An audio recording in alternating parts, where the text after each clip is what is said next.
앞서서 특수형태 가정법 제일 처음 as if 가정법부터 시작합니다. 물론 as if라는 말 대신에 as though라고 하는 말을 써도 가능합니다. 두 개의 의미의 차이가 거의 없다고 보시면 되겠습니다. 물론 수업 중에는요, as if라고 하는 걸 이용해서 설명을 드리도록 하겠습니다. 먼저 as if라고 하는 건 우리말로 마치 뭐뭐인 것처럼 이란 뜻인데 사실은 그게 아닌데 마치 그거인 것처럼 이란 의미니까 바로 as if 가정법이라고 하죠. 사실의 반대니까 말입니다. 하지만 특수형태 가정법 세 가지 중에서 유독 이 as if라는 것만 가정법이 아니라 바로 직설법이 오는 경우도 있습니다. 무슨 말인가 하면 마치 뭐뭐인 것처럼이라고 하는 건 두 가지로 나눌 수 있기 때문입니다. 정말 그건지 아닌지 모르는 상태에서 말을 하거나 에이 그게 아닌 걸 이미 알고 있는 상태에서 말을 하거나 두 가지로 나눠지겠죠.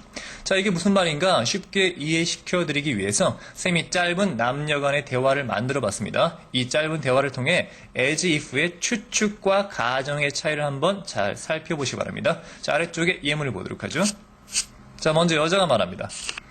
데이브, 저기 제인하고 대화하는 남자 보여? Dave, do you see the guy talking with Jane? 자, 그러자. 그래, 내 친구 중 한 명이지. Yes, he is a friend of mine.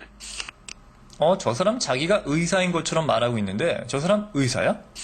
He is talking as if he is a doctor. Is he a doctor? 자, 이 문장 중요합니다.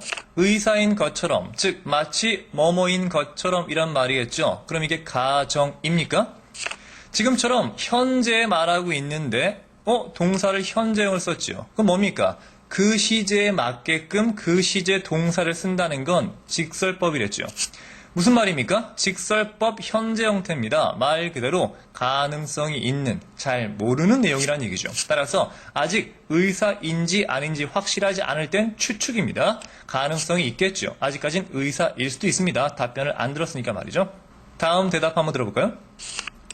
아니, 그는 남자 간호사인데. 남자 간호사. 의사는 아니었군요. No, he is a male nurse. 그러자.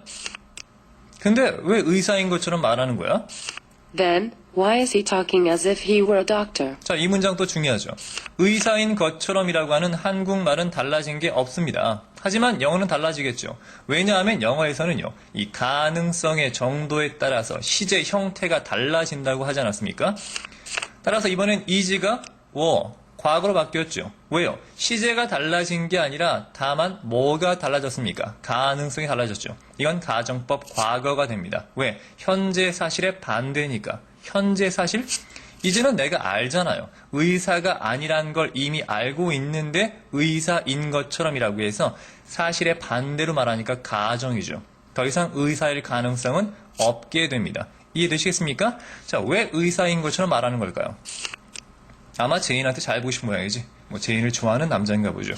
Maybe he wants to look nice to Jane. 자, 이렇게 해서 예문을 통해서 as if의 추측과 가정을 나눠봤는데요. 어디까지나 예문일 뿐이고 이해를 돕기 위해서 한번 쌤이 만들어본 것 뿐입니다. 실제로 남자 간호사분들 굉장히 훌륭하신 분들입니다. 이 간호사 중에 여자만 있는 게 아니죠. 남자 간호사분들은요. 왜 필요한가 하면 실제적으로 이 간호란 일이 굉장히 어려운 일입니다.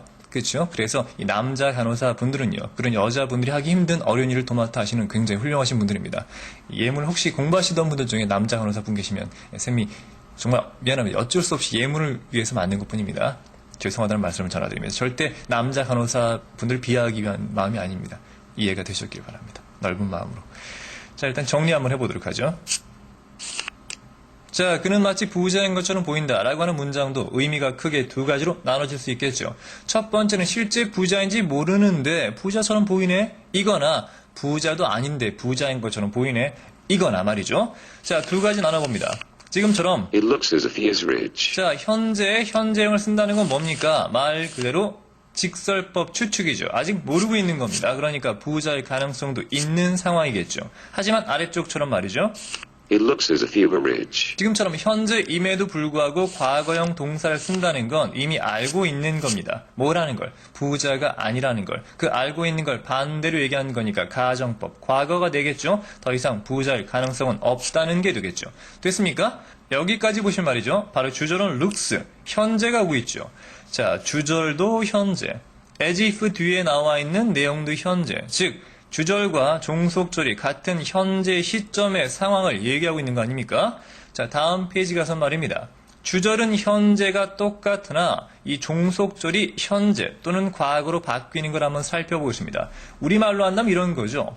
그는 지금 부자인 것처럼 보여. 다음 건 그는 지금은 부자가 아니지만 과거엔 부자였던 것처럼 지금 보이네 라고 두 가지로 나눌 수가 있겠죠. 따라서 다음 페이지에 그걸 한번 살펴볼 텐데 말입니다. 일단 지우고요. 자, 잘 들어보세요. 이 특수 형태 가정법이라고 하는 건요. 왜 또 특수 형태인가 하면 기존에 공부했던 가정법 패턴과 좀 다른 게 있습니다.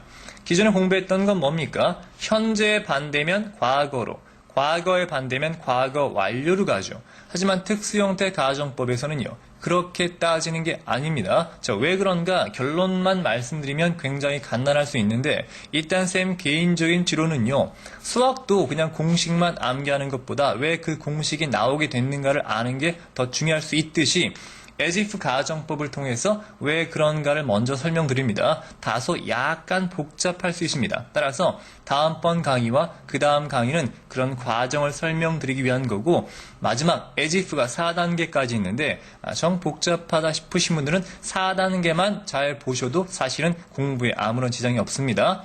아시겠습니까? 쌤 말씀을 이해하셨길 바라고 그럼 다음 시간부터 바로 다음 강의부터 as if를 통해서 특수형태 가정법의 원리 원칙을 설명드립니다. 그런 다음에 나온 하나의 결론을 가지고 그 다음에 공부 I wish라든가 it is time 가정법도 설명드리겠습니다.